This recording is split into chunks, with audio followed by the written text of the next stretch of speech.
जय श्री जगन्नाथ। चलित वर्षर घोष यात्रा आज रथ निर्माण कार्य अनुकूल जहाँ भी पद्धति अच्छी पूजा पद्धति अच्छी ताहा अनुष्ठित होईछि। समस्त सेवकों सहयोग रे जहाँ भी नीतिकांति अच्छी ठीक हिसाब से समापित होईछि।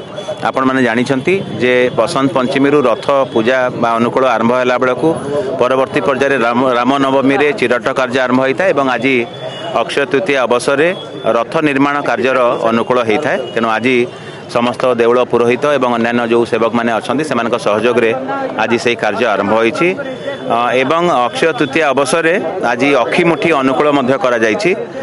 एवं जेहेतु आज एक पवित्र दिवस आमे श्रीमंदिर प्रशासन तरफ एक यूट्यूब चैनल शुभारंभ करिछु जो थे कि श्रीमंदिर संबंधी एवं जानी यात्रा पर्वपर्वाणी समस्त सूचना से जगन्नाथ प्रेमी भक्त माने पाई पारिबे।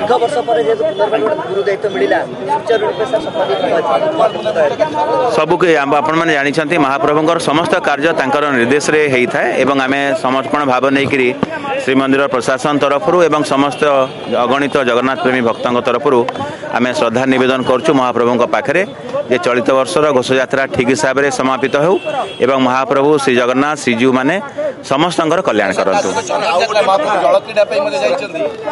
चंदन यात्रा जहाँ नीति निर्घंट प्रस्तुत होईछि निर्धारित होईछि छत्तीसगढ़ नियोग द्वारा अनुमोदित होईछि से हिसाब से समस्त सहयोग रे समस्त सेवायत निजों सहयोग रे सब कुछ ठीक हिसाब से समापित हो बोले आशा करछु। बहुत धन्यवाद।